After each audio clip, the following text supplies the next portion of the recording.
What's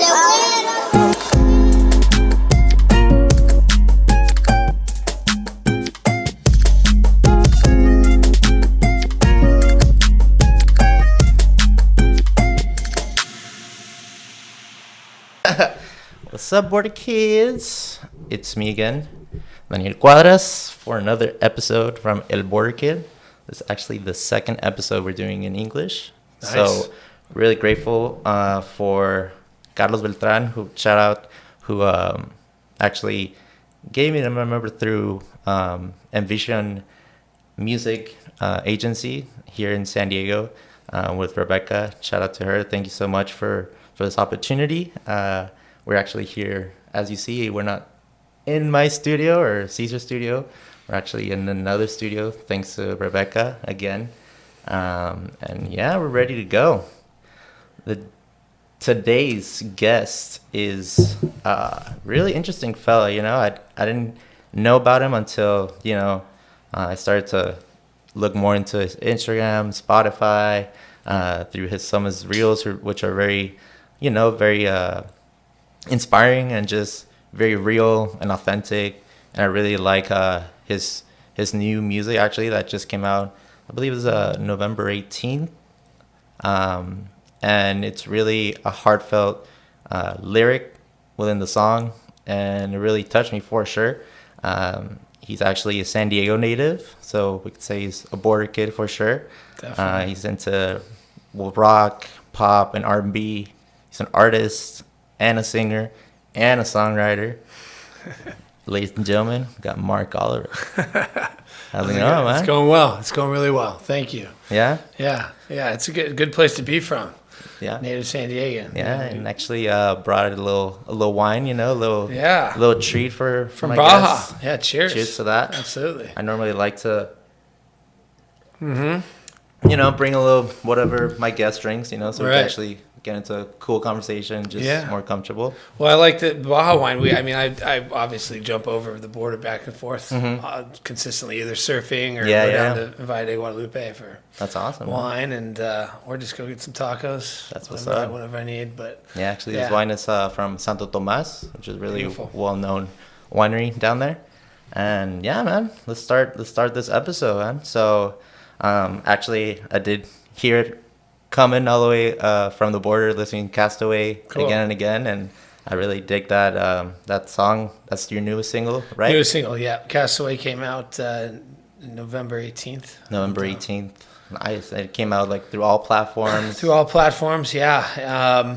And the music video should come out fairly soon. We're recording it, trying to get that recorded now, and that'll be more of a a bullying PSA for instance. Yeah, I did see one of your reels, your videos, talking about the lyrics, about whatever, how short you are, how tall you are, how fat you are, how skinny you are. Yeah. Doesn't matter. Just keep doing what you're doing and kind of block all that haters, and just kind of block the bullies. And it's really touching for all ages, not just kids, or because I feel like bullying comes even when you're grown up too, when you're working and people start talking about you in a negative way, or just right when you leave in the crowd, everyone talks about the person that just left. It's a fad that I think has been consistent since we were kids, and I don't know if everybody's experienced it, but in some aspect I feel everyone does experience it from time here or there. And I know growing up I had my own issues with people, and I know that just seeing things happen, it kind of, I think, as we get older, everything puts everything in perspective, and you realize the only thing you can do is you have to accept that it's other people's faults that are usually the things that they say are bad, usually is their own reflection of themselves. And it's hard because you want to, instinctually sometimes we want to fight back, but in reality is that that's also contributing back and forth to it. So it's really just the love that we share. So that song came from just just kind of those times that you're down, thinking about things, thinking about what you've been through, or times you're just feeling sad. And it was a good inspiration for myself. Right. To kind of like, a lot of the music I write is either some kind of, fantasy land that I'm like putting together in my head as if I was writing a movie script. Like, what if I was this? And the other time it's like a direct reflection of like how to support myself. So with Castaway, it's like, in this time that I feel really shitty, like what should I tell myself? It's like if we all stick together, we cast away, and we got to stick together, and we can all drift right out to sea. This is the idea. Right. So No, totally. And as you were mentioning, kind of that primal. Normally, when you get bullied, that primal instinct is to fight back right away, and just kind of be on the defensive. But as you grow older and you mature and you learn through experiences and lessons, at the same time, it's like, is it really worth it, to spend my energy on this person? Maybe this person is going through something that we don't know about, and it was that boiling point that you're right in front of them when that happened. And it's sometimes, just gotta kind of roll with the punches, and also say, no one to say to stop and actually fight back and kind of get rid of these bullies, because I feel like without being bullied, like, kind of you don't transcend in life. So I mean, definitely, it's kind of, it works both ways. Well, and I think one of our greatest powers is self-control. It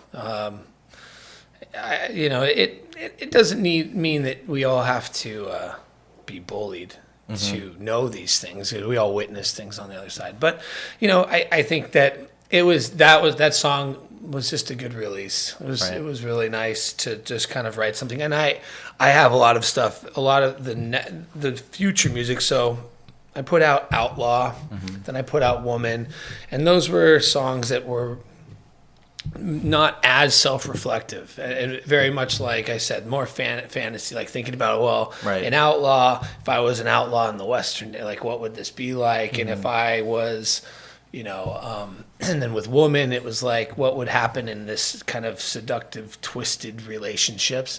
And, those things I felt I just wanted to get them out. Right. But the stuff that's coming now with Castaway, and then the next few that will be coming, well, a lot of them it's going to be a lot more.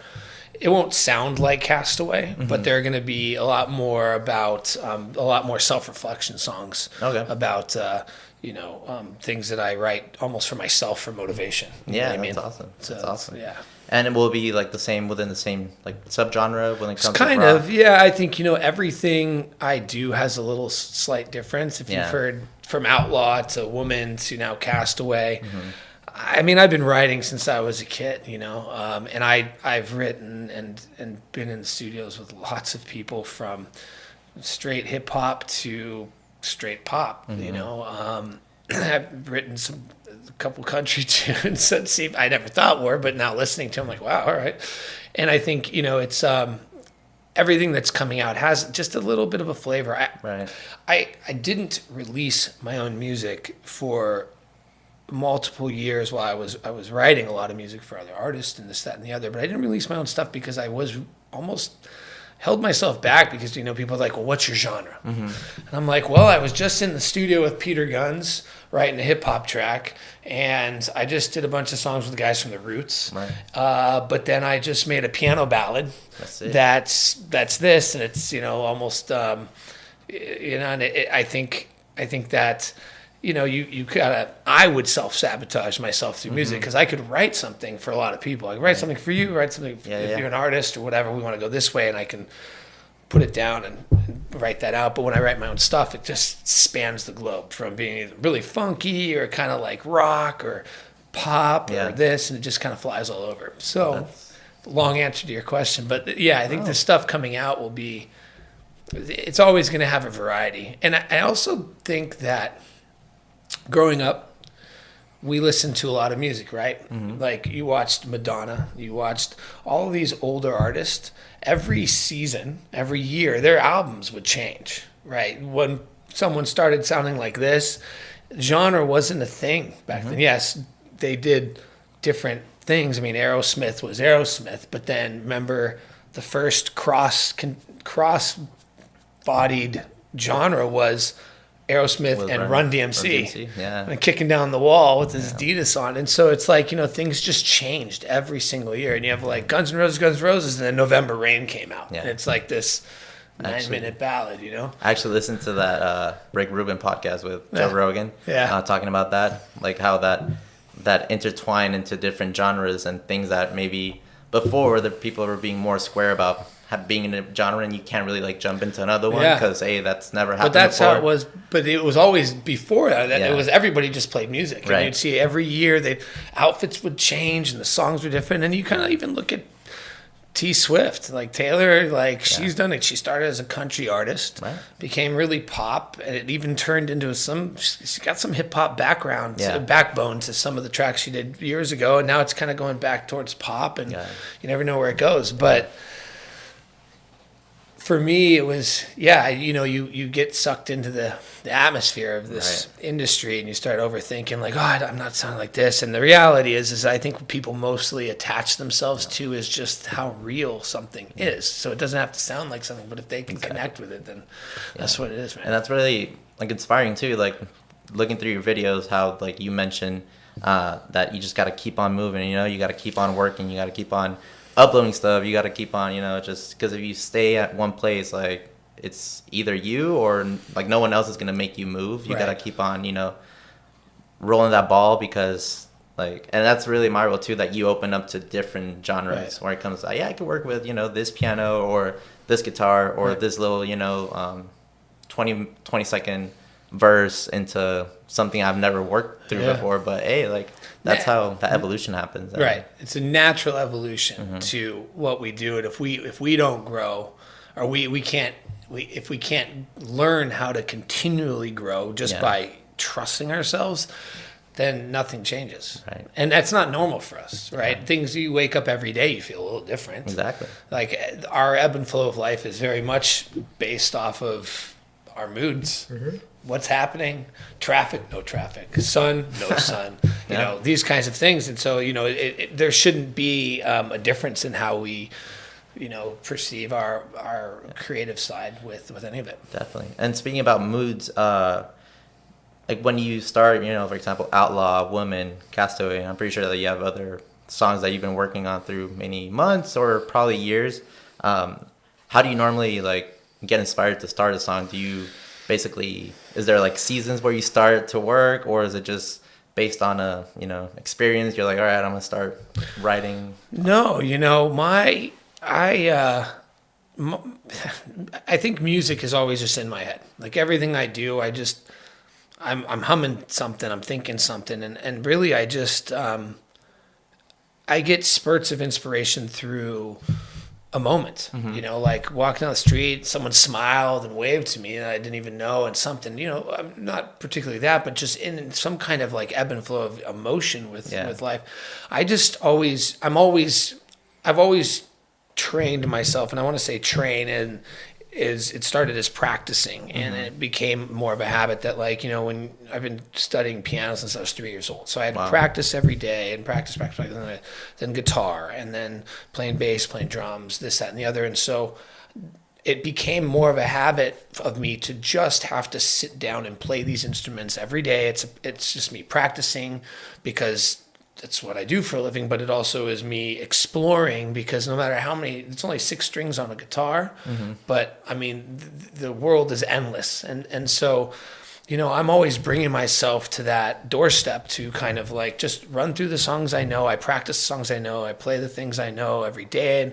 And then like I hear, in the night before, maybe I turn on TV and get something on Netflix, and I just hear something, and it kind of inspires me. And then all of a sudden I kind of paint a little picture, and then maybe I'll turn and write something down. And then the next day, I'll kind of address that, and I'll feel like, and inspired by just something, and I'll just go and I'll almost write something within that realm.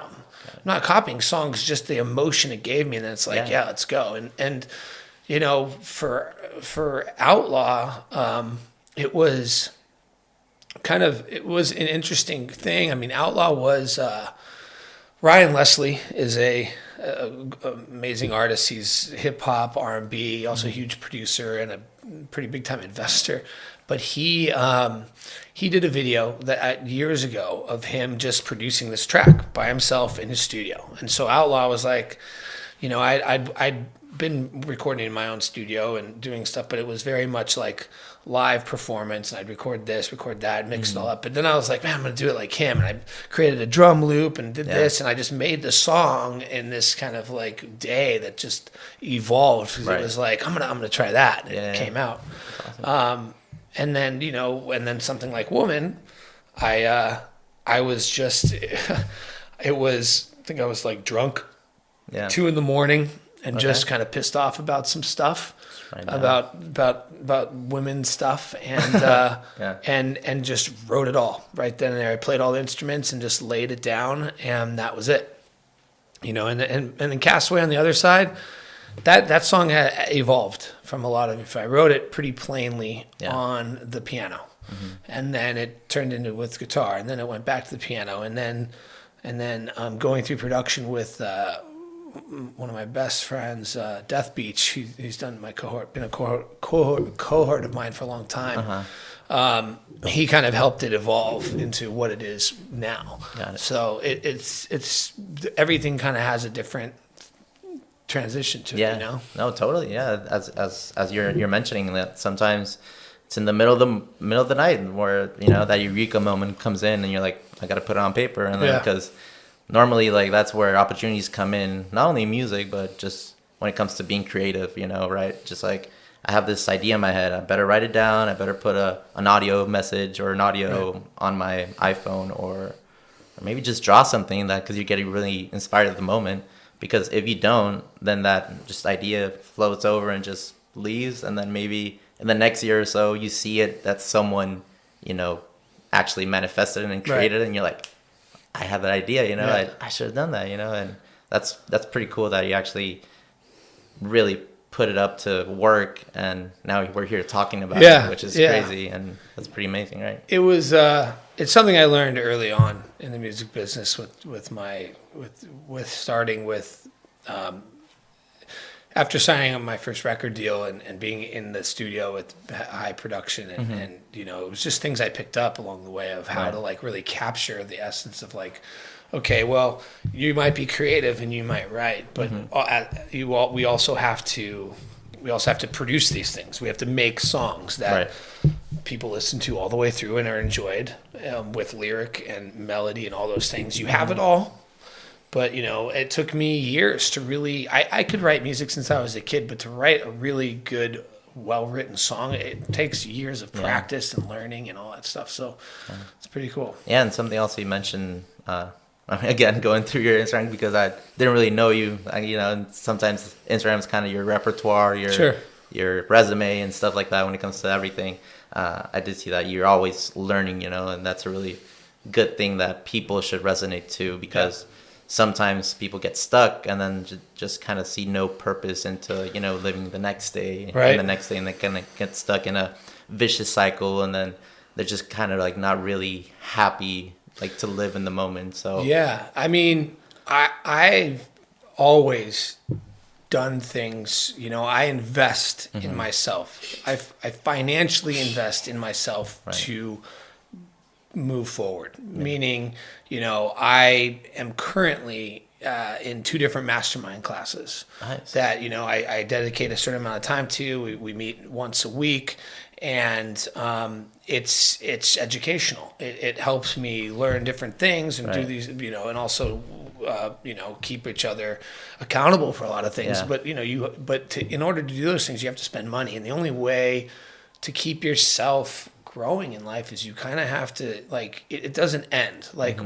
I think, yes, some people, listen, if you want to read books, I read books, you know, we go through all these things, it's fine, but to invest in your own education, no matter what, even if you aren't in a creative business, if you're just an accountant and you sit behind a desk, I mean, there are things probably that runs through all of our minds that you don't even, you know, you think about it all the time, like, what if, and we have this what if sentence, but ultimately, like, it doesn't, just because you do something doesn't mean you have to be, right? So let's say Joe is an accountant and he thinks about being a photographer, or doing all those things, but I'll never be able to do that. Da, da, da. It's like, well, that's fine. Maybe you won't, but wouldn't it be cool to like, hey, go spend a couple bucks on a course and spend one day a week at this class, have some homework, and maybe you'll never do it, but it will absolutely just kind of expand your mind. And it's funny, as soon as we put ourselves in a position where we're like learning something new, even if it's something small, your emotion, ambition, and just yourself just climbs higher. Like you walk around with a smile, you feel empowered.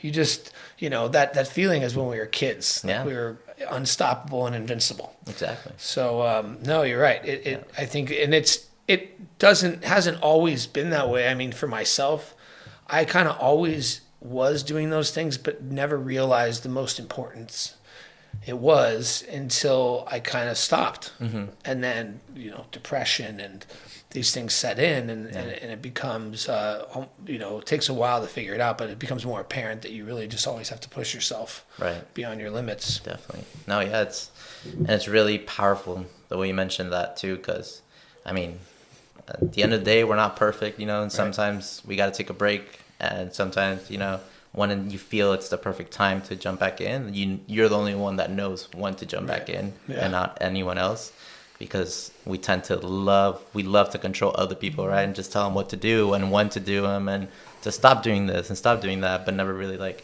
tend to like pause for a second and be like, okay, that's a human being too, and they have feelings, I have feelings, but just be empathetic and just let them be, and sooner or later they'll jump right back. But yeah, that's really amazing.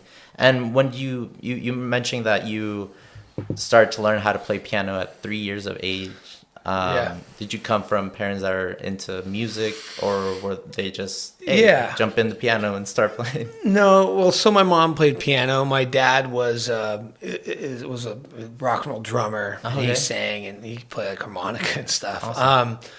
But my mom's also an educator. And so at 3 years old, pianos, they say that piano is a huge thing for children because it helps with math and these other things, but it also, gives some kind of discipline within practice or something. And some people go to sports, some people. Yeah. But I mean, at 3, it's not like I'm sitting here at 3-year-olds playing. It's called PJ piano, and they were playing Mozart. You take pennies and you'd put them on the notes to name it like, and I learned in solfege, which is solfege it's the classic way. It's not C, D, E, F, G, A, B, C. It's do, re, mi, fa, sol, la, ti, do.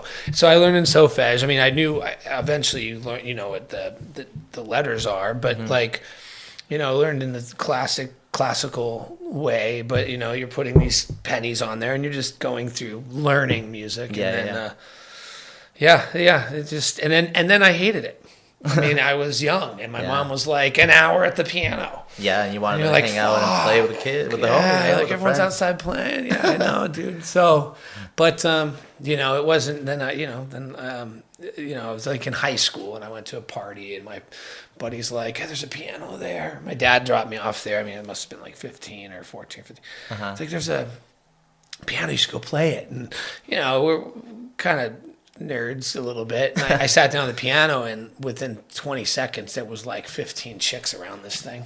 Dang. And I was like, yeah, I'm doing this. This is what I'm doing.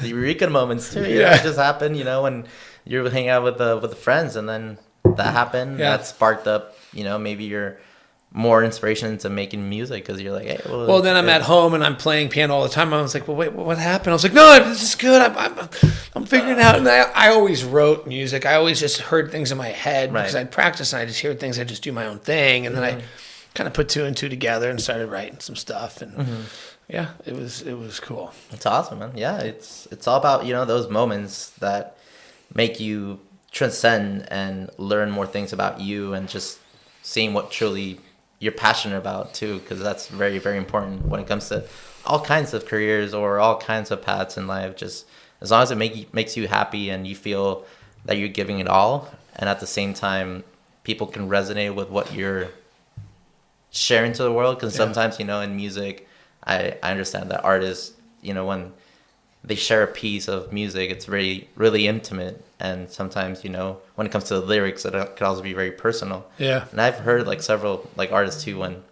whenever they perform, like, you know, the fans are always like, oh, play your old songs or play this song.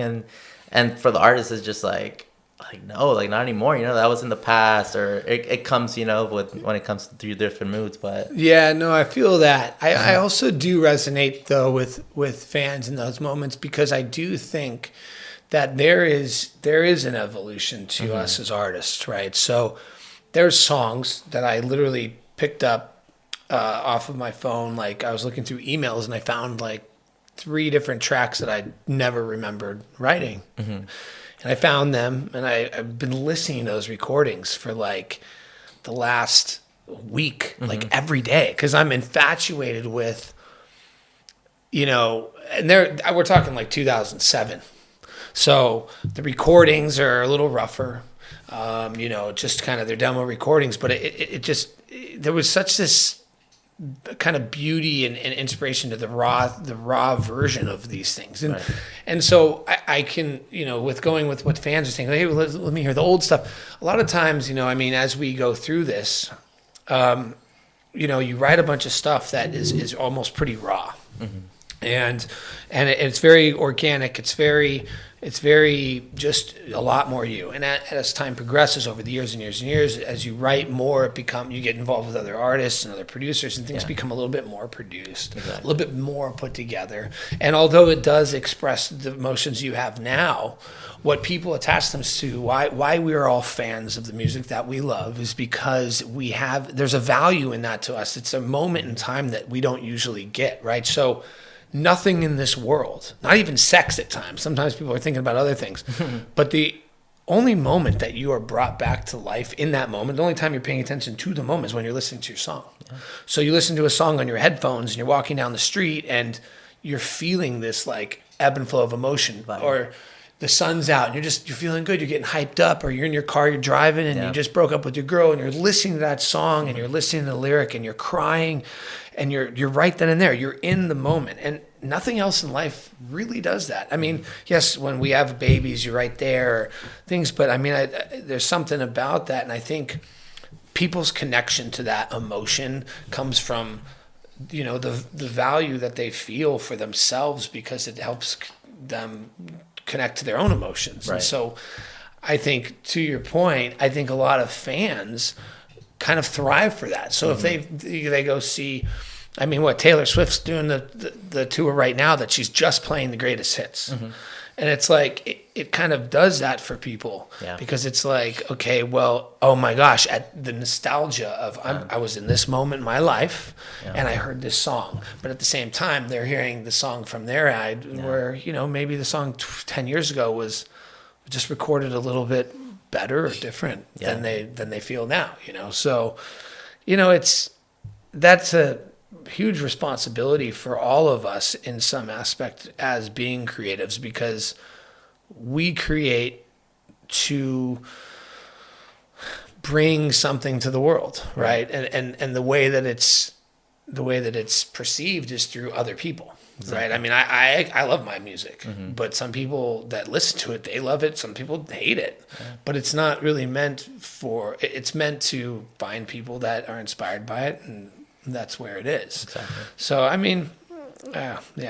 No, I totally agree with that. 'Cause, you know, sometimes even for myself, you know, they ask like, well, why are you doing a podcast? And it's like, honestly, I love talking to people. Yeah. And I can go on for hours, and I just, like, people that know me, you know, my personal friends, my family, like close friends, they say I can speak even through my ears, you know, and just like, hey, well, I enjoy podcasts, and, you know, being in the border, there's a lot of traffic going on, and sometimes, you know, I love listening to music, but sometimes, you know, hearing a cool conversation and makes you feel part of that conversation. Right. That's really cool, you know, so why not do it? And here we are, you know, so that's really cool too, that it's just, when it happens that maybe you as an artist don't want to play a song, but the fans do resonate with you because maybe they went through something very vulnerable in life, and maybe Taylor Swift doing the greatest hits really helps out within all the fans too, because you know those 2 years of the pandemic like was definitely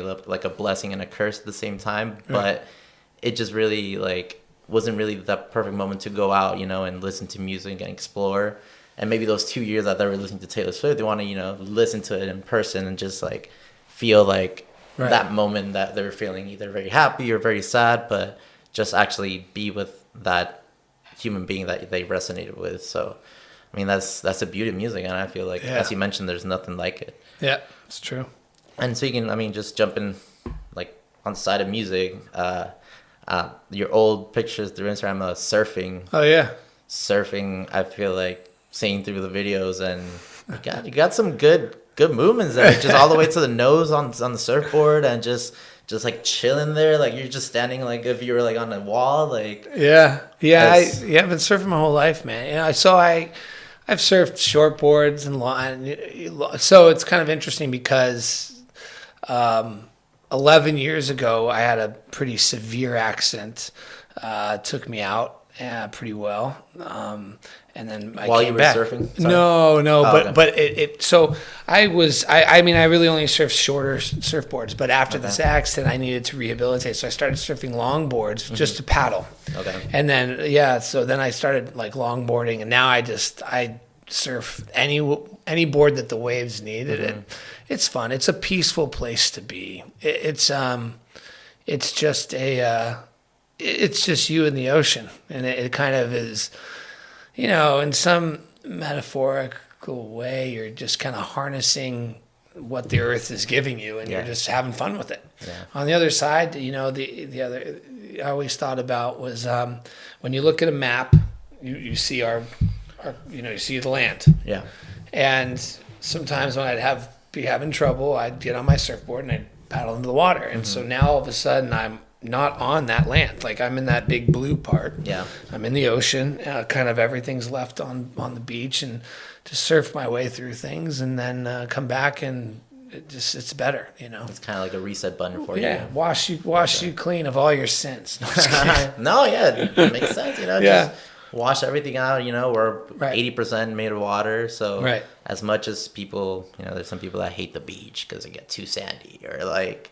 They respect the ocean, but they're never going to go in it. But I feel like, I mean, I love the ocean too, and I actually learned how to surf when I was at UC Santa Cruz. There's a book, gosh, I think it's called Blue Ocean or something. Okay. And it's about being in the ocean, and mainly because, like you said, we're 80% water. But the other side of it is that the salt and the way that the ocean is made up is the same cellular as things within our blood. Right. So we go in the ocean, and it kind of, it's not like it cleanses you in like a like you're taking an Epsom bath, but I mean it does. It has like a very it equalizes a lot of things within you, and it is very therapeutic. Yeah, no, to just be in the ocean. So 100%. And surfing, like what taught me while I was learning it through college, it's like.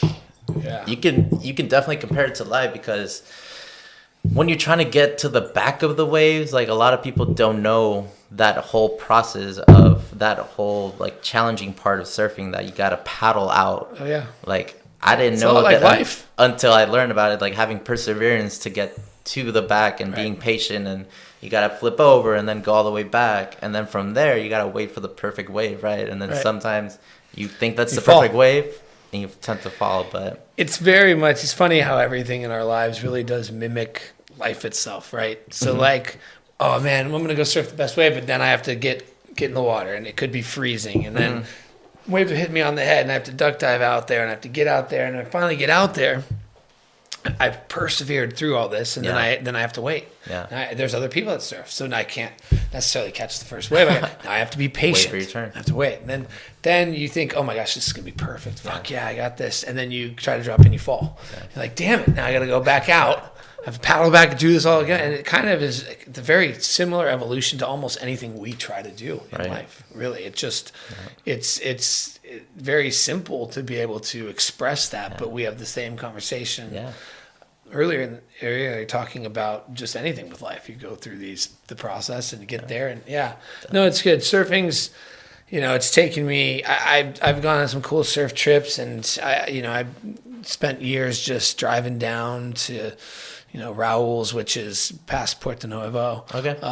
And I surfed those places. Yeah. Pretty much up and down Baja, Yeah. and all through San Diego. So it's nice, man. What's your favorite beach that you've surfed? Oh, my favorite beach is Punta Conejo. That's in Oaxaca. Oh, Oaxaca's amazing. Yeah. I went with my friends for a whole week. Yeah. Oaxaca, and then took a whole road trip all around Oaxaca to the coast. And then went back to it.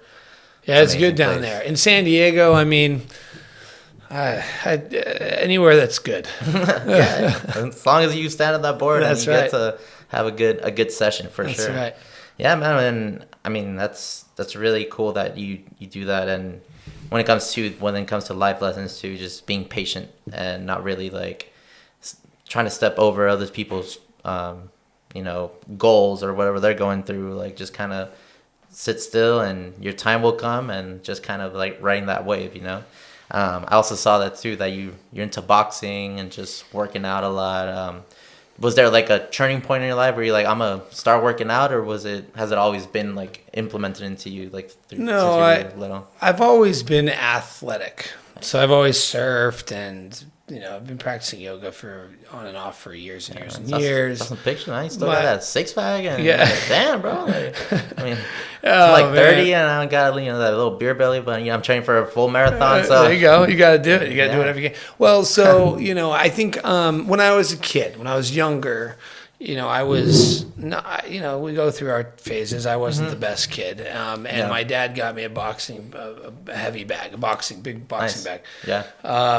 From the garage to punch, and that came and went. And then about I don't know 5-6 years ago, I just got back into it heavily. Nice. And it's been boxing is very much about the technique more than the fighting. It's a very mentally strengthening thing to do with the calling all your combos and stuff, and especially when you're just doing mitt work. Right. So working out's great. It makes me feel good. I mean, as we get older, we have to like do more just to kind of stay in some kind of shape. But boxing, working out and then including boxing has been really nice, because it puts your mind through kind of a mental training course. Consistently, because ultimately we want to do everything we can not to get hit. Mm-hmm. Of course. Yeah. So no, it's been good. It's always been a part of what I've always done, just because I've always been active. Yeah. And how old are you right now? If you don't mind me asking? I'm 41, but I'm gonna be 42 on Christmas Day. 42, and you're still being active, which is really important. Sometimes man. people tend to give excuses and just say, what, I'm already 35, my back hurts, like why should I even go back to working out? I'm just gonna injure myself a little bit more. But Injury happens when you don't. Exactly. And I always tell everyone, even like my mom, and I told her even yesterday, like, because she started her sciatica, and I'm like, why you get those little pains here and there? Yeah. She's like, why? It's like, because you're not really like active every day. You gotta move, and that sciatica, maybe doing some yoga, that maybe it's gonna hurt, but yeah, it hurts. I mean, the thing that happens as we get older, when we're younger, we can do a lot more cardio, a lot more stuff, but when we get older, we have to push weights. Yeah. You got to start putting weight around, because weights helps you strengthen all your joints. Yeah. And all the shit that goes away fast. Exactly. So you got but to each his own. You know what I mean? No, so that's always been my thing. Yeah, definitely. Everyone has its own path when it comes to like physical challenges or physical goals, but something that really taught me, like, it was a very, very important life lesson. And before that happening, I didn't really see it because, egos get in the way. And I think I'm still very young. I feel like I'm 16, which I'm about to be 30 next year.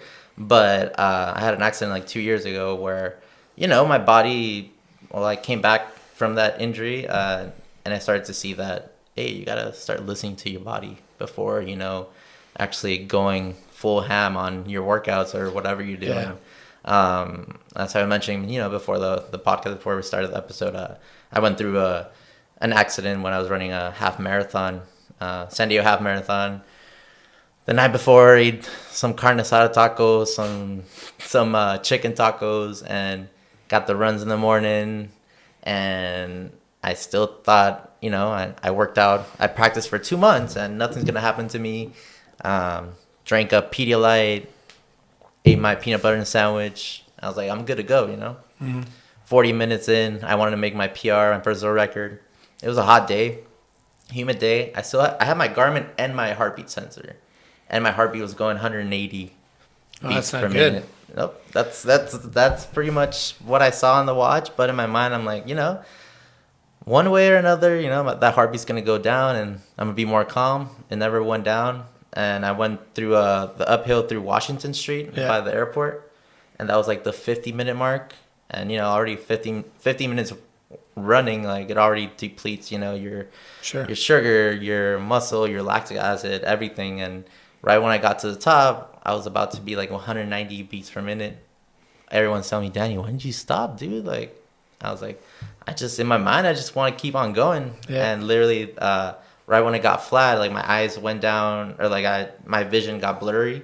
And then I just started hearing whispers, and I wake up, and I was in the ER. 8 hours passed, and everyone's like, "Yep, you dehydrated yourself. You had a seizure. Your liver got bloated, like inflamed, and it was very scary hours. My mom thought I had just passed away, but luckily I came back. Luckily I remembered everything since the moment that I passed out to when I woke up." And then it was 3 months, on medical leave. But in my mind, I was like, I need to finish that marathon. I want to close that chapter in my life because, I still enjoy running. I'm right now practicing for a full marathon, obviously with a coach and everything. Before that, I was just like, going through Google and going through lists and YouTube and just being my own coach. But at the end of the day, you gotta follow like a certain like plan, and also getting a coach and stuff like that. So. My whole like story behind it's going through. I heard that you're going through a journey through your recovery. Oh yeah. I heard it was an anniversary. Yeah, so I've had a few of those accidents that you had. So yeah, today, this podcast will come out after today, but today's December 10th. So that's been 11 years since one of my heavy accidents. I was hit by a car on my motorcycle and freaking broke everything, and was close to death on that one. Wow. But then about a year and a half ago, on July 4th of 2020. 2021. It was 2021. It was last year. That's right. 2021. I was on July 4th. I was on a electric skateboard. Okay. And I was just cruising, and I was going down a hill, and I was going like 45 miles an hour. Dang, and bad. No helmet, and I ate shit. And I don't remember eating shit. I don't remember anything. I don't remember much from before then because I had 3 skull fractures, 2 brain bleeds. So 2 brain bleeds is 2 more than most people survive from. Wow. And then I was gone. And I woke up like the next day or something. I don't remember much. Yeah. But. Yeah, brain surgery, and it was just a trip, to be honest, because I couldn't really see much. I couldn't talk very well. It was a very severe, with one brain bleed when you have a very small % chance to live, very small. 2 brain bleeds is not a thing. It's pretty much you're a goner, or you have severe mental disability, especially with the trauma that I had, or physical disability. And it took a few months to it took about a month to get back to really walking, to see, and all this stuff. But just like my last accident 11 years ago, where that one took me out, and I was never getting hit by a motorcycle on my motorcycle. This whole arm was shattered, my left arm, and they told me I'd never be able to straighten it. And I would never be able to turn my hand over to play. I'd never play piano again or guitar. Wow! And so just like this accident with my brain injury, the doctors still couldn't figure out. They're thankful, but they couldn't figure out why I even lived or why I don't have any physical or mental disability. My family thought that there was a 1%. The doctor came out the night of and said, maybe he might survive, like 1% chance. So, make his best piece. And, Right. But, to attribute to staying in shape, to working on your physical strength, I've always done that. And I've gotten out of these things by the hair of my chinny chin. Yeah. So, but it does put a lot of shit in perspective. Yeah. You kind of just say fuck all when it comes to shit that you want to do, what you believe in, what you dream of. One thing you realize when you go through those process of dying when they bring you back to life after you flatline, I don't remember any of it, but when you wake up and you totally these things happen and you survive, it kind of gives you that reality of like, with my motorcycle accident, at first I was conscious the whole time and witnessed myself not being able to move or breathe, which is the scariest thing ever. The brain injury thing, I was out, so I don't know what was happening. I woke up in the hospital and I was alive. But the motorcycle one, I was dying on the street because I couldn't breathe. I couldn't move. My body was like paralyzed at that time. And the only thing you think about was... I thought about my mom. That was it. My mom, my girlfriend, and my brother, and my dad, and that was it. We had plans that night to go to a party. We had all this other shit, but nothing in life really matters. Everything goes away. Nothing matters when you go through these things. So it really, over the years, and especially having this one happen again, it puts a lot back into place. It kind of shakes you. It says, well, who fucking cares? I'm going to do this. Well, if you want to do that, then believe in it and just do it. Because honestly, like if it takes me out tomorrow, at least the last thing I thought about was something that I enjoyed doing. Because otherwise, I mean, like we said, a lot of people sit there and they question what they want to do over and over and over until they're too old to get it done. And then they die with regret. Right. And that's shitty. We don't want that for people, but it happens. Yeah. And it's very simple to make those choices, to just take the things like we talked about education earlier, just educating yourself with anything, because if you are intrigued, you should learn. If anything intrigues you, learn, because then you got something. The very smallest part about this is you got something cool to talk to somebody about. Exactly. Like you go to family dinner, like you don't always have to ask questions. How's your life? People ask you. I usually tell them about, oh man, I created this ant farm and taught them how to build bridges. Yeah. Like, I don't know, that sounds stupid, but like, I mean, if someone wants to have a great conversation about that, it's really interesting to listen to.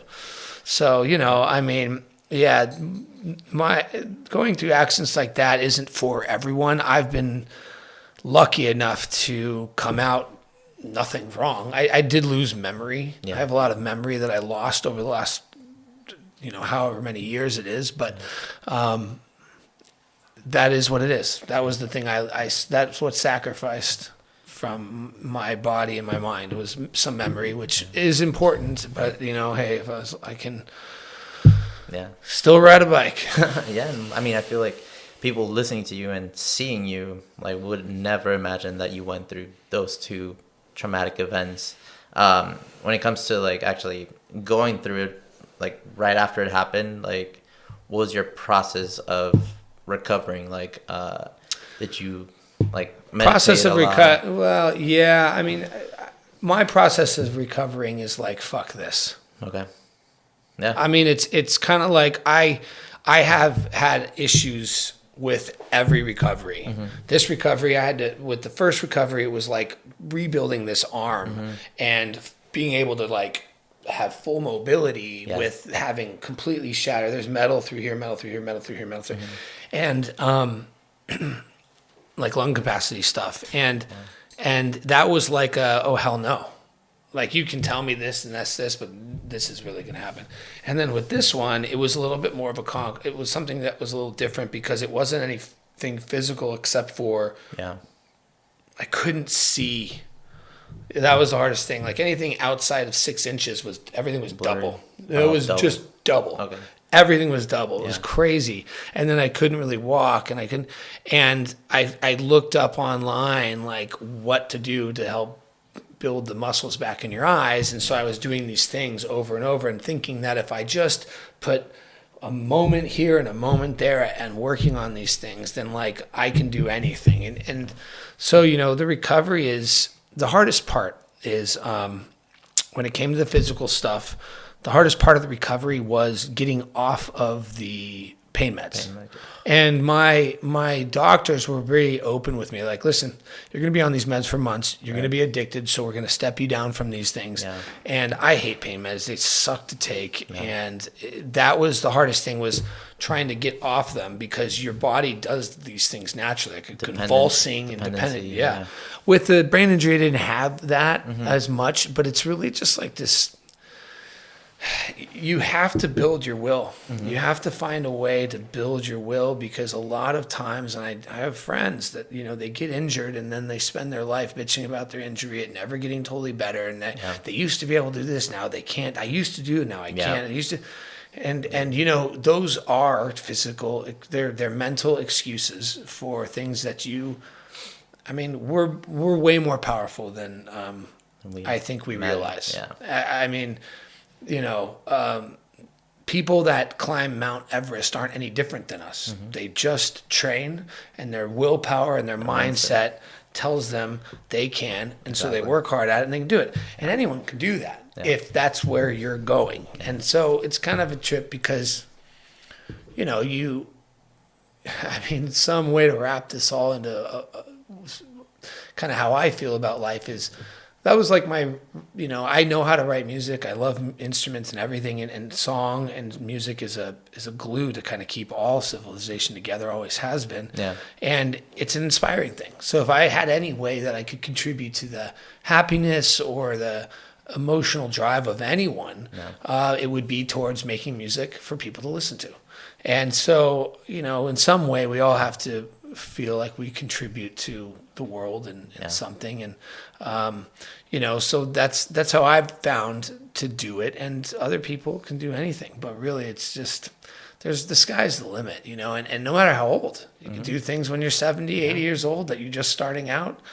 No, it's such a beautiful story. I mean, it was a dark place, but you coming out of that dark place and actually telling everyone about it, and people that might be listening here today and that didn't know you before until they're listening to this episode will definitely resonate with that, because I mean, at the end of the day, like, we're not alone. And when it comes to an accident or something you suffer, there's always going to be one person that will believe in you and will believe in that recovery and will be there no matter what, be patient with you and work with you. And then those doctors and those nurses that were there, it's just like, obviously you pay the medical bill, but those persons being there with you, like, also you have that personal relationship with, because they were the ones that were through your darkest times, and they will definitely will always be remembered, just as how I happened in my accident. Right.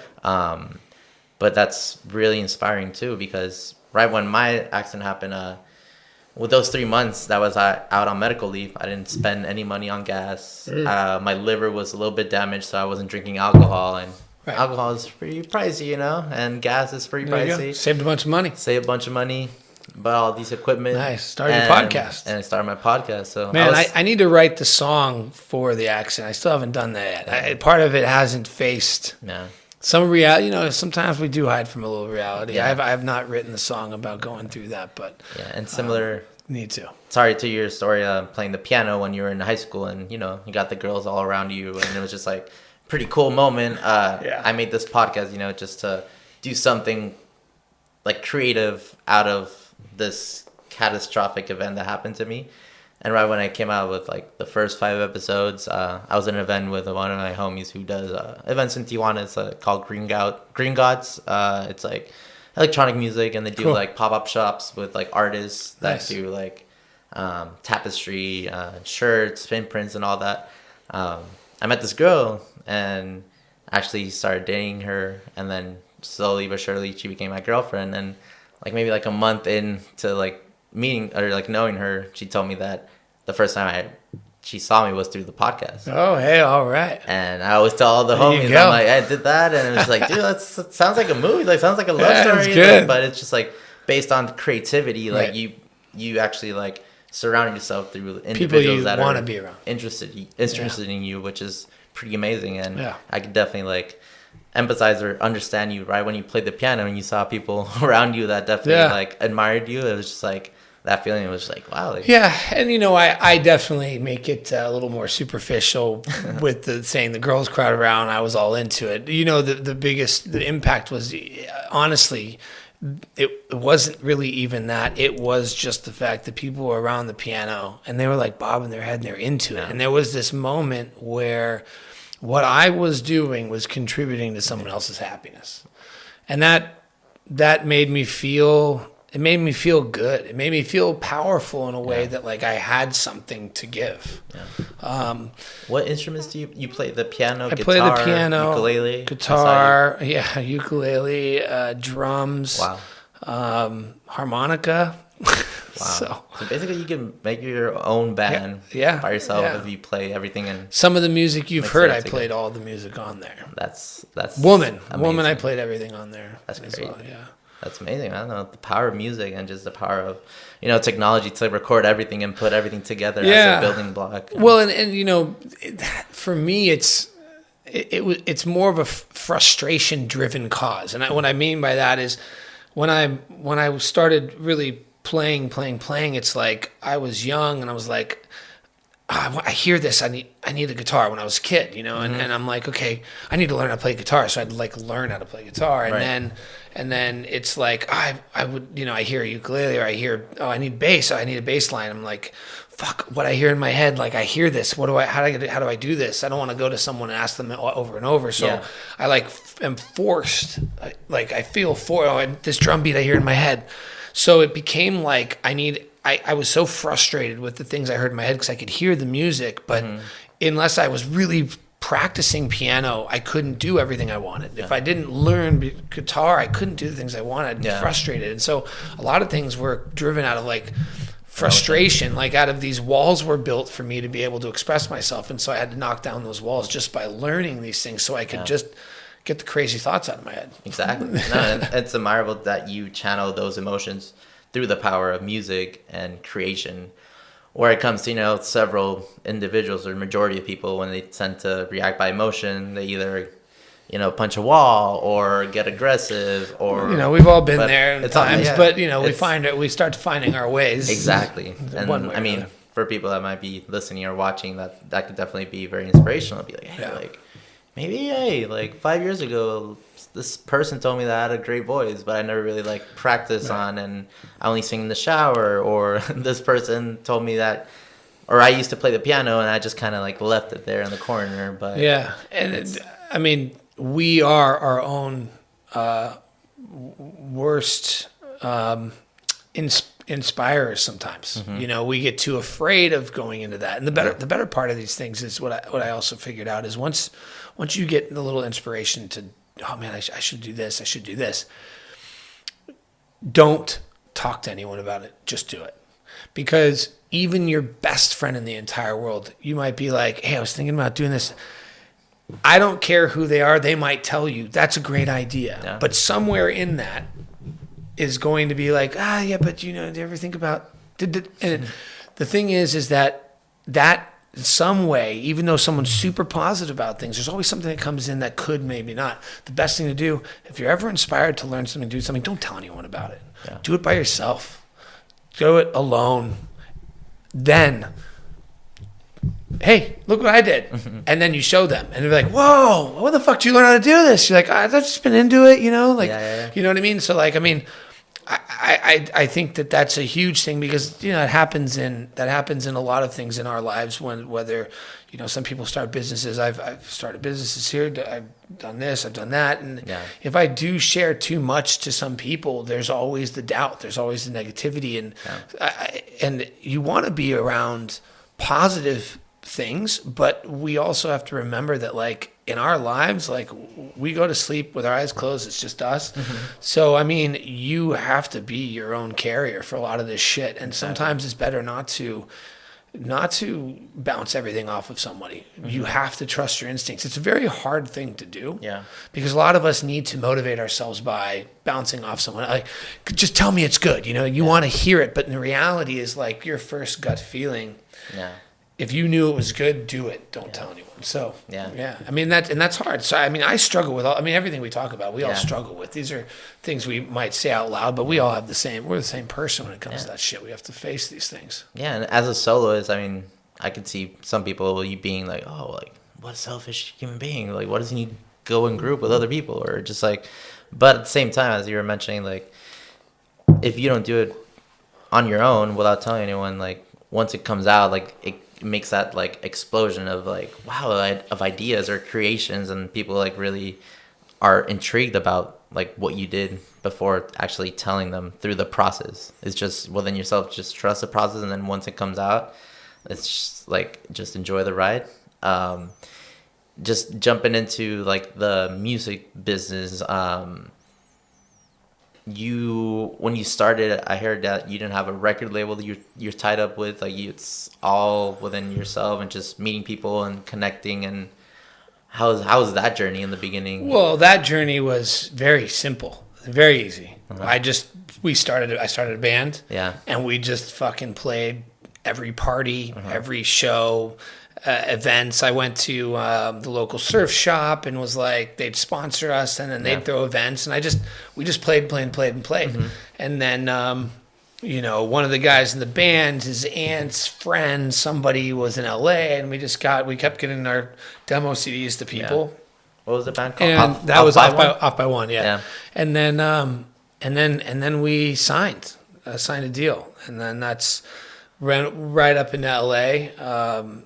And then that's, where things just started. I mean, I stepped into a studio, huge production team, other famous artists, and it went. But it was really just like, I believed, I went to about a month of college.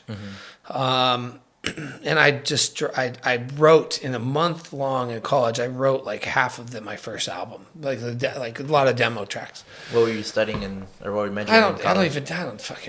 Just go in. No, I went in because I thought I needed to, and I fucking hated it. Yeah. There wasn't anything for me there. Yeah. Like I wouldn't even go to school for music because ultimately, like I studied with people over the years after that. I'd pay to study with different professors at Berklee College of Music that over Skype. At that time it was Skype. And I'd have sessions with them and I'd pay for my education. But it was just private studying music or the things I needed to learn because I needed to figure that out. So but I just it just kind of turned into I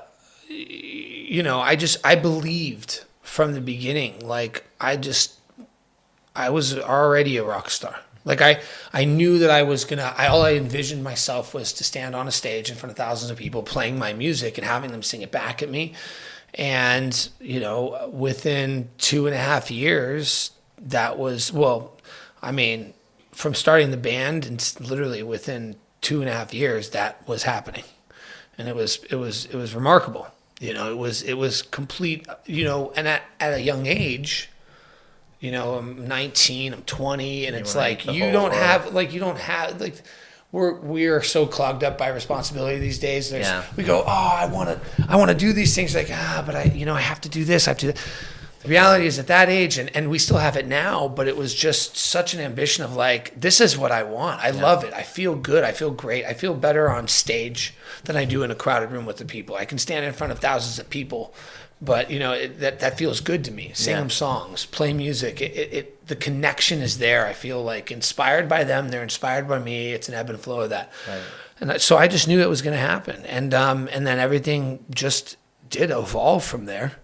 And it was amazing. And it brought. I'm going to be 42, so I've been in this business for like 22, 23 years, right. And it's brought a lot of amazing experiences, a lot of great stories, a lot of just crazy things. And you worked with the Matrix The Matrix, yeah, the Matrix. Is that a record label? No, or? the Matrix, they're a production team. So Okay, was that in- Graham Edwards and in LA? Lauren Christie and Scott Spock. Yeah, so they're mentors of mine, and Graham Edwards is still a mentor of mine. We still talk, we still work together, and but he, huge mentor. He really took me under his wing, and I learned so much about, because he was, I mean, we're talking about a production team that's writing Shakira songs, Rihanna songs, Ricky Martin songs. All of Avril's albums, like all these, like, you know what I mean? Like, they're huge. We're talking about stepping into a studio with the people that writing all the hits. And so I had the music, but they helped refine a lot of stuff. Were you there with that band with the Off by One? Yeah. So that was when we first signed, we signed, and then we went to LA, and it was, so it's kind of a funny story. Well, the Matrix is the one who found us. Oh, and they were at a meeting because they found us through a friend of CD, and they wanted to sign us to a production deal. And they're at a meeting in LA at their managements. So they have managements, like production management teams. So they're in a meeting with their manager, and the guy outside of the room waiting for the next meeting was a owner of a record label under Universal, and he had heard about us because he was from San Diego as well. And so the Matrix came out, and they were talking about it, and they overheard Off by One, and the Matrix is like, oh, well, we were going to sign them to a production deal and then take that production deal to like DreamWorks or somewhere and get them signed. But if you want to sign them, why don't we give them to you? You sign Off by One, and we'll do the production from it. We'll make a great record. Here's the budgets. And so they kind of worked this whole thing out, and then we got a call like, this is what's happening. You're signing a record deal, and we're making your album. And we're like, fuck yeah, let's go. And it was a trip, and that's where that was the beginning of quite an adventure. And how old were you at that time? 20. 21, yeah, 20, 21. And that was when Avril Lavigne was also tied with the Matrix. Yes, yeah. So we signed, and then we went in the studio, and we were in the studio, and Graham, he's driving me to the studio, and he's like, hey, this girl just signed a record deal. Her name's Avril Lavigne. And he's like, would you, she's coming to town. She's from Canada. She's coming to town. She's by herself. Like, would you show her around?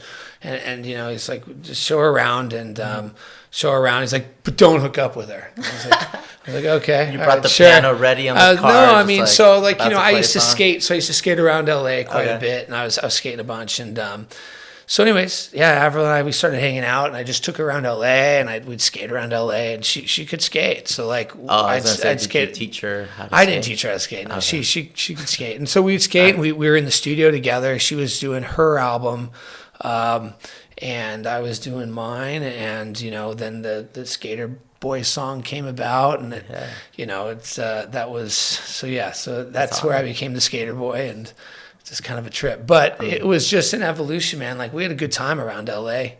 It was a good time for us. We started dating almost immediately. Wow. So we were together for a while, probably about a year and a half ish. We both left on our own tours and stuff, and then things fizzled out. Yeah. Just, when it comes to the music business, and you gotta be all around. Yeah, she was gone, I was gone, and it's funny because we've run into each other. Well, I went to a couple of their video shoots, like when we were together, but then over the years we've run into each other. And if you play in like New York when she'd played a show, and I didn't know that she was playing a show in town, and we were on the radio on K-Rock in New York, and we were playing like an acoustic song and then doing an interview for our show that night. And the DJ, we'd interview with him a bunch because every time we came to town, he was like, tomorrow night, guess who's coming to town? We got you guys backstage. We're going to put you backstage with her. Yeah. Avril's coming to town. You're going to go see her. And I was like, oh, fuck. So we went and said hi to her and surprised her back. She was stoked. I mean, she's stoked to see us because the whole band too, like we all were all friends and stuff. But I actually saw like I think it was like last month when we were Young Fest in Vegas. I think she performed. Yeah, I'm surprised they didn't ask Off by One to play because we toured with almost all of those bands. Day, I mean, we toured with all those bands back in the day, and I know we were texting. I was texting back and forth with the other guys because we're all still great friends. Yeah, and that's cool. I mean, in San Diego, I mean, we were here. We did. I mean, we would sell out shows 2 nights in a row. What part of San Diego did you grow up in? I grew up in La Jolla, between La Jolla and Bay Park, and then the other guys in the band grew up in they went to Valhalla, so out in the east. What high school did you go to in La Jolla? I went to SCPA, School of Creative and Performing Arts, and that's actually in Paradise Hills. Okay. So and that was from 4th through 12th grade, and it was an art school. Yeah. So I sat on a bus for like 35 minutes every morning and going home, but it was good because I did come from a fairly whitewashed area, but I grew up in Paradise Hills with all my friends, so it was funny. I'd take some of my friends from my school back up to La Jolla, and they're like, what the fuck is this? Yeah. I mean, when it comes to San Diego in general, I mean, there's some spots, La Jolla could be a little bit whitewashed, but when it comes to... not so much anymore. When I was younger, it was just, I mean, it's fine. It wasn't bad. But it was, the culture I grew up with was in Paradise Hills, which is great because, it was just, I mean, all my friends were not like me, which was normal to me. That was normal. Like all my friends were African American or Filipino or Hispanic, and that was normal. And then going home, it was kind of weird. As I started to get older, it's like it felt more awkward to be going to these parties on Mount Soledad with a bunch of, and just like white kids everywhere. And it's like I felt a little like, man. It's like, what's going on here? Where am I? Like, I felt out of place. Vibe. Yeah. No, Mount Soledad, I've actually went on bike rides all the way up there. Yeah. It's really nice. It's just like... Yeah, and the parents... It's funny, when the kids would throw parties at those houses, sometimes the parents wouldn't even know there's a party because it's like the Project it's like X. five acres over is the main house, and it's like huge. I mean, Project X kind of vibes, just like a big party. The parents are out of town the weekend. We party on their tennis courts. So like, the house way over here, and we'd all sneak in the back, and we'd party on the tennis courts. There's no cameras at that time, really. No one put that shit up. No social media, nothing. No, so we'd get drunk in their on their tennis courts and play in their fields, and no one would even know. That the parents would never even know that. It's awesome. I don't know. It's definitely a fun ride for sure. And then when it comes to San Diego, I was gonna mention like 2 weeks ago I went ice skating with my girlfriend to Liberty Station. Yeah, and I just saw people all around us, and it was all just kind of like mostly like Point Loma kids, La Jolla kids, and that was pretty much it. I think we're the only. There was like 1 or 2 like Latinos or like Mexican around the skating rink, but it felt like I was like in I felt like we were in a Hallmark movie. Or like Stranger Things. Stranger Things. Because I feel like the 90s are kind of like going back into like the whole like kind of like high jeans or high pants, and then the big jackets, bomber jackets. But it was just like I felt like I was in a scene, like Stranger Things scene. But but yeah, man, I mean, just like it's pretty cool that like coming from San Diego and like surfing being a big part of your life, and music. I'm guessing like both come into hand when it comes to like producing music and being inspired. I did see that you were 5 years, you did a lot of traveling before getting back into music, or going through LA, San Diego, I think maybe other spots. Yeah, no, I've lived in a couple. I've lived in New York. I spent time out in London, spent time in Hong Kong, nice. A lot of time in LA, and those were places that I was off. I was there often. Was your main goal like during that break or that journey was just like kind of finding yourself and writing? No, man. I mean, I think being me, it's like I'm always trying to find myself, man. Yeah. Like it doesn't. That's us, you know. I mean, but no, I really enjoy exploring situations that are new, a little uncomfortable. And I travel everywhere by myself. So when I went, I went to Hong Kong originally because I was dating this supermodel chick, and she was out there, and within the first 3 days we broke up, and lamps flying out windows, and then I just stayed and fucking wrote a couple great tracks, and then I was in London. London, I went out there. I was living in New York at the time, and then I wanted to go to London because I wanted to do some music with these artists. But I also had an ex-girlfriend who's kind of still part of it. She was at a fashion design school in London, and so I went out there, and that was a train wreck. But I stayed there and made great music and had a great time. Yeah. And it's with a classic man story. Like I followed a chick, and but. No, I mean, and then with New York, it was really just, I had after Off by One, we toured and toured and toured for years and years, and we were going to do a couple new albums, and then around 2005, 2006, the music industry shifted. Napster came, everything stopped, and literally we were sitting in our tour, like at that time, was it a bus? No, it was probably one of those extended vans with the trailer, and we were in New Mexico. It was frozen. We were in a Walmart parking lot because everything was frozen. It was like a whiteout, and the frozen roads, couldn't drive. And we get a call from our label saying that they are done. Like I think 10 record labels fell off at that, like in that week. Yeah. It was when the whole thing shifted. We were in the deal. We were doing a deal with DreamWorks, trying to move over there. That never went. And most of the Universal booklet went over to Geffen Records. We didn't get on that. Yeah. So we kind of got stuck out in the middle of nowhere, and so that was good. It was good for us because we'd been pocketing a bunch of the merch money, a bunch of the music money, so we were able to finish the tour out. Yeah. We came home, and some of the guys shifted gears to they want to do different things, and I want to keep going, and I got invited out to New York to do music out there, and so I went, and that was kind of the next transition of what I was doing. Yeah. Wow. When you produce a song, when you write a song, like when do you know that it's ready? Like I've talked to several artists, and obviously they just like they leave it there a little bit and then they just release it, and they think that they should have worked on something. Or I don't do that. So I actually don't do that stuff myself anymore. Okay. So I work with I have two really close friends. Death Beach, him and I have been making music together for 20 years. Okay. And he, or 15 years. And he and then my other cohort that I've been making music with for the last 10 years is Beto Vargas.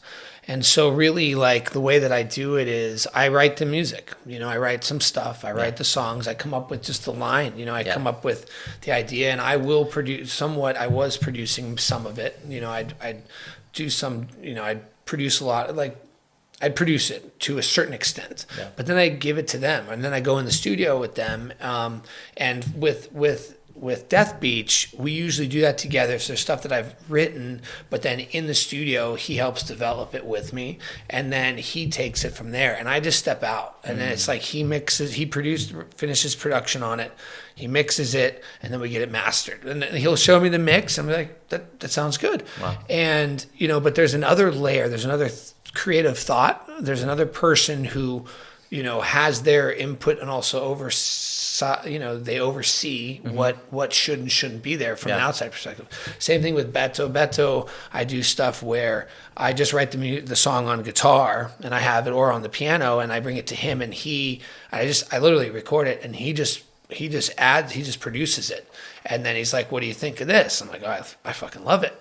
And then, he mixes it down. And so it's, I used to do everything myself, and I it's not that I ran into it. It's just like one of the greatest things about this industry, about being in the music business, that a lot of artists don't know, one of the greatest things is having other people to collaborate with. Because when you're an artist and you sit there and record it by yourself, and you sit in your room and you're doing this, you never fucking finish.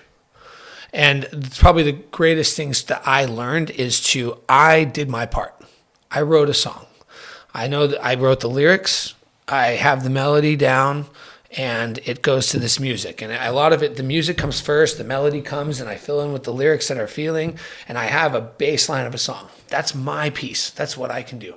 I can also add things. I have ideas for different things, but I have to hand that over to my trusted production team, and then we can work together to help it evolve. But then I have to take myself out because I'm not I don't mix records. I can produce them to a certain extent, but I need an overarching production partner to kind of like finish out that thing. It's like, hey, I'm a filmmaker.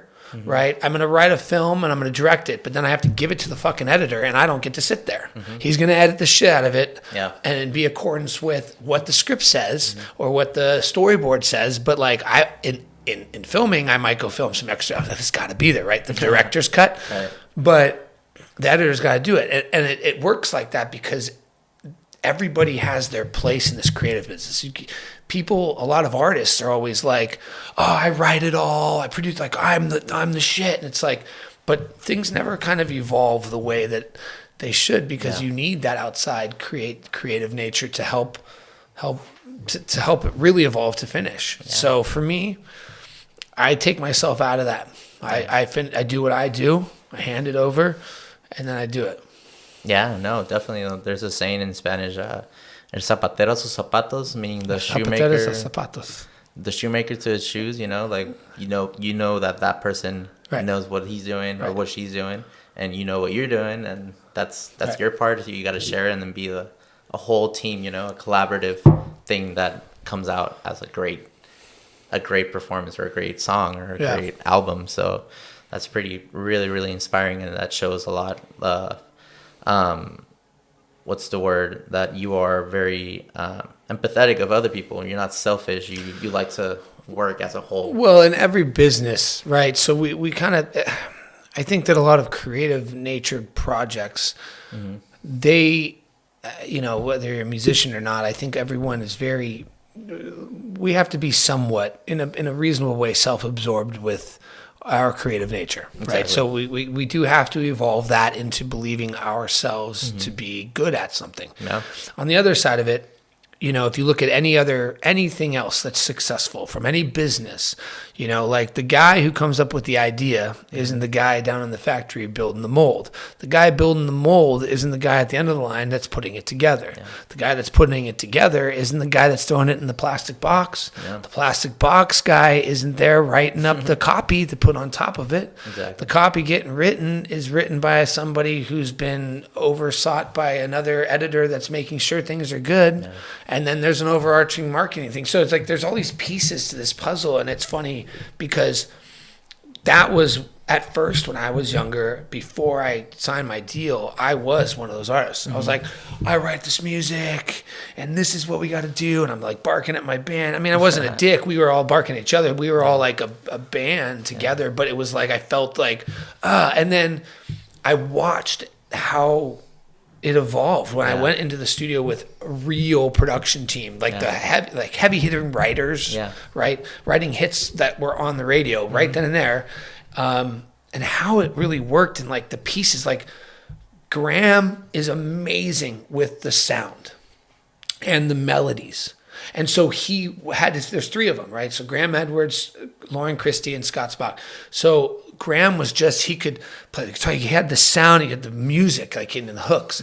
Lauren is a whiz with lyrics. So she'd come in with lyrics and work on lyrics. Yeah. Scott was the tech guy. So he was the one on Pro Tools doing all the production stuff, everything that needs to be done with everything. And it all came together like this. Okay. So I'm sure any one of them, like Scott could probably write a song with his own lyrics, stuff like that, but it wouldn't be as good if Lauren wrote the lyrics. Okay. And those lyrics wouldn't be as good if Graham didn't write the melody. And so it's funny because it really made me, it really put in perspective like what I was really good at. And coming up with songs and writing melody and lyrics and the bass line of stuff is what I'm good at. But anything past that, as far as like even the marketing for all this shit, it's like it's not me, man. Definitely. You know? I understand that for sure. And what is a day in the life of Mark? You know, just A like when day you in the wake life of up. Mark. When you wake up. I wake up at you like 4:30 a.m. okay. I wake up 4:30 a.m. and I'm up making coffee, doing stuff, and I make coffee for my fiance and myself, and then we're out the door. I have two daughters as well, but they spend half the time with me, half the time with their mother. But we're out the door by 5 o'clock. We're at our personal trainer and our private gym at 5:15. We work out from 5:15, 5:20 until about 6:30 a.m. Go home, shower, make breakfast, and by 7:30 I'm usually catching up on emails or just doing basically doing that, just kind of getting everything kind of organized for the day, and then tend to anything that needs happening when I figure people are up. So until like 8:30, and then around 8:30 I sit at the piano. Between 8:30 and 10:30 I usually play music. I sit at the piano, I practice guitar, I play through songs, I do my vocal training, my vocal warm-ups.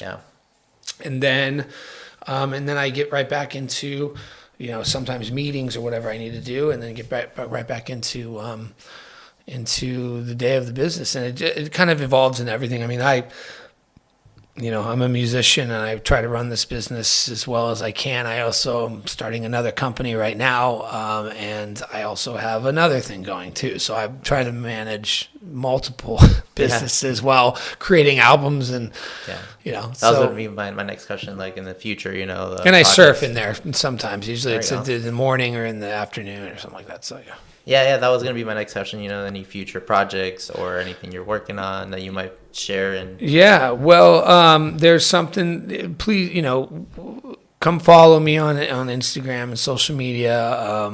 It's at I am Mark Oliver, and I'm sure there'll be tags and everything on here. But, of course. But you'll see a lot more stuff coming. As far as projects, I have a couple things that are coming out that are not related to music, but will be heavily involved in that. But I will be having more music come out. We're going to be putting out. I'm going to be putting out the Castaway music video should be out soon, and then there'll be a song dropping within a month after that, and then another song and another song, and another song, and then I got racks and racks of songs that are done and ready to go. So I'll probably drop a few more songs and then put most of those plus a few new ones on an album and push that out. Nice. So it's all moving. Looking forward to that, man. Like it's been an honor, getting to talk to you, getting to know more about you, even though like right before I literally just got to meet you, but listening to your music and seeing your Instagram feed, it's very inspirational, I could definitely tell that's authentic, and right from the get-go on several social media or platforms, you can tell when sometimes they're really some artists or just random people that are staged, or just like, I don't buy this, but when it comes to music and art, I feel like your path is really strong, very powerful, and I definitely can see a lot of success within you, and a lot of success has been going through, and sharing your past traumas and your history, and being a San Diego native and sharing how you grew up here is definitely gonna resonate with a lot of people, and will definitely even motivate some people to do that thing that inspires them, that actually find that true happiness and not being on that 9 to 5 in a cubicle with artificial light. There's other people that are definitely passionate about that, and I'm not the one to judge them, but hopefully something resonates, and I'm pretty sure in the future, once they listen to the podcast or watch it, you probably get a little DM there and like, hey, I saw that podcast, and definitely that thing you said or those clips that you saw on Instagram, like it's definitely gonna touch with them, and definitely I wish you the best in the next projects, too. And hopefully in 6 months or a year we'd come back and let's do it. Talk about the next projects or something that happened. I love it. Knocking on wood, hopefully nothing that happens on accidents. No, we're good now. we put it behind us. There we go. But yeah, man, it's been a pleasure, and I think we've been through like an hour and 30 around there. We're going for it. Time flies, but all right, man. But thank you, Mark, and for the people that listened or watched, you guys can follow me at El Border Kid, EL Border Kid, through YouTube, through TikTok, through Instagram, and through Spotify. and Apple Music. There you go. So that's where everything's going to be released, Mark. And through Mark, other besides Instagram. Mine's I am Marc Oliver. So it's just IAMMARC. Okay. OLIVER. And that's Instagram, TikTok, YouTube, or Facebook, whatever the heck. It's all the same. But yeah, I am Marc Oliver, and it's Marc with a C. So. Perfect. Well, yeah. Well, hopefully see you next time. And everyone who went all the way through listening to the end of this podcast, I appreciate you guys. I know it's quite a long ride, but I appreciate you reaching all the way this way. And video, we actually just chopped the last minute or so. The battery went out, but that's perfect. We got. But hey, that means it's done to wrap up. And hopefully you guys see you next time in the next episode of A Border Kid. Peace out. Have a great day, night, evening, wherever you're out. Peace. Perfect.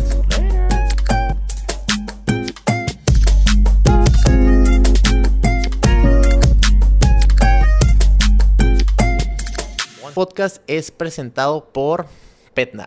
Petna son productos para perros y gatos, casitas tipis donde pueden chilear un ratito, dormirse los gatitos y los perritos. También tienen collares y pecheras hechas de piel y a mano, 100% hechos en México. Si les gustaría comprar uno de estos productos, pueden meterse a petna.com o visitarlos en Fashion Valley.